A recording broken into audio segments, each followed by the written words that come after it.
हिंदू संस्कृति में हर महीने 11वीं तिथि यानी एकादशी को व्रत उपवास किया जाता है। यह तिथि बहुत ही पवित्र मानी गई है। आज सुनेंगे पुत्रदा या पवित्रा एकादशी की व्रत कथा। महाराज युधिष्ठिर ने भगवान श्री कृष्ण से कहा, हे भगवान, आपने कामिका एकादशी का महत्व बताकर बड़ी कृपा करी। अब कृपा करके श्रावण शुक्ल पक्ष की एकादशी का क्या नाम है, ये बताइए। भगवान श्री कृष्ण ने कहा, श्रावण शुक्ल पक्ष की एकादशी का नाम पुत्रदा है। अब आप शांति पूर्वक इसकी कथा सुनिए। इसकी कथा सुनने मात्र से ही वाजपेयी यज्ञ का फल मिलता है। द्वापर युग के आरंभ में माहिष्मती नाम की एक नगरी थी, जिसमें महिजीत नाम का एक राजा राज्य करता था।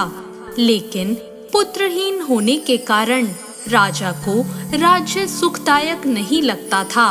उसका मानना था कि जिसके संतान ना हो, उसके लिए यह लोक और परलोक दोनों ही दुखदायक होते हैं। पुत्र सुख की प्राप्ति के लिए राजा ने अनेक उपाय किए, परंतु राजा को पुत्र की प्राप्ति नहीं हुई।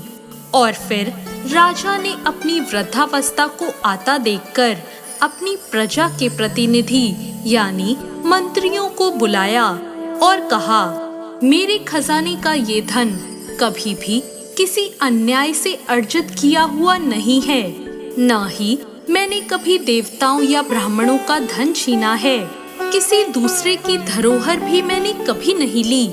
प्रजा को भी मैं पुत्र के समान पालता हूँ। मैं अपराधियों को भी पुत्र और बंधु बांधवों की तरह दंड देता रहा। कभी भी मैंने किसी से घृणा नहीं की। सबको समान माना है। सज्जनों की सदा पूजा की है। इस प्रकार धर्म के पालन के साथ राज्य करते हुए भी मेरे कोई पुत्र नहीं है।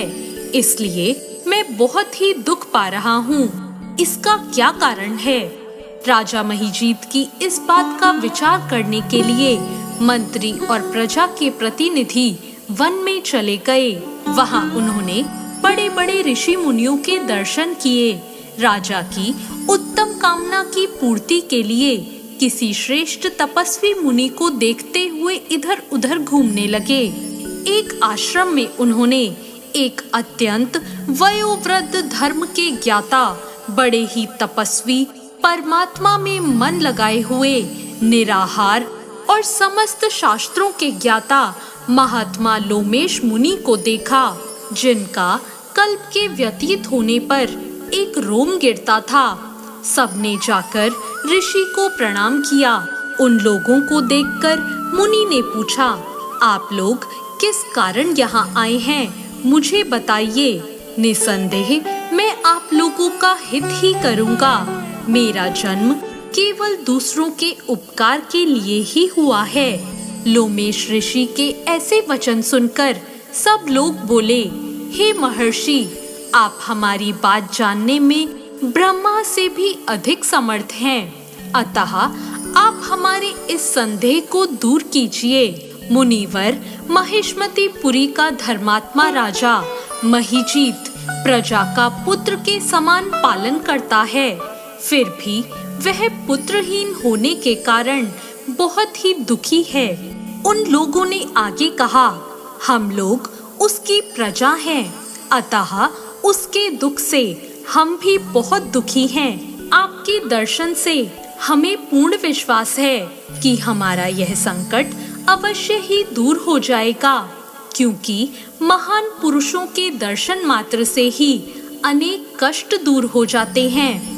आप कृपा करके राजा के पुत्र होने का उपाय बताएं। यह बात सुनकर ऋषि ने थोड़ी देर के लिए अपनी आंखें बंद कर ली और राजा के पूर्व जन्म को जानकर कहने लगे, यह राजा पूर्व जन्म में एक निर्धन वैश्य था।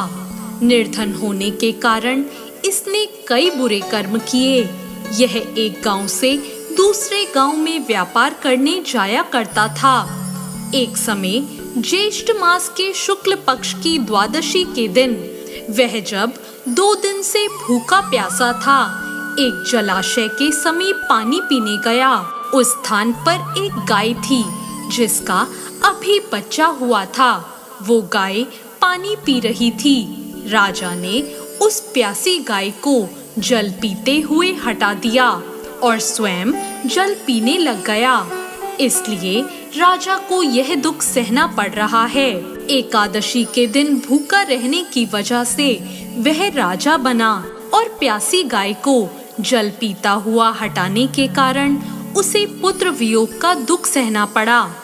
ये सब वचन सुनकर सभी लोग कहने लगे, हे ऋषि, शास्त्रों में पापों का प्रायश्चित भी लिखा है, अतः जिस प्रकार राजा का यह पाप नष्ट हो जाए, आप ऐसा कोई उपाय बताइए।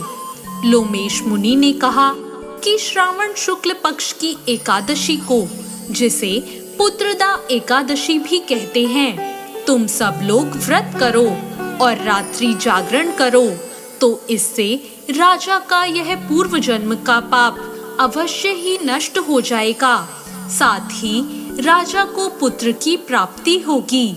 लोमेश ऋषि के ऐसे वचन सुनकर वो सभी वापस लौट आए और जब श्रावण शुक्ल पक्ष की एकादशी आई तो ऋषि की आज्ञा अनुसार सबने राजा सहित पुत्रदा एकादशी का व्रत और जागरण किया। इसके पश्चात ही द्वादशी के दिन इसके पुण्य का फल राजा को दिया गया। उस पुण्य के प्रभाव से रानी ने गर्भ धारण किया और प्रसव काल समाप्त होने पर रानी ने एक तेजस्वी पुत्र को जन्म दिया। इसलिए राजन, इस श्रावण शुक्ल पक्ष की एकादशी का नाम पुत्रदा पड़ा। अतः संतान सुख की इच्छा हासिल करने वाले इस व्रत को अवश्य करें। इस कथा को पढ़ने तथा इसके महात्म को सुनने से मनुष्य के सब पाप नष्ट हो जाते हैं और इस लोक में संतान सुख भोग कर वो परलोक में स्वर्ग को प्राप्त होता है। तो ये थी पुत्रदा या पवित्र एकादशी की व्रत कथा।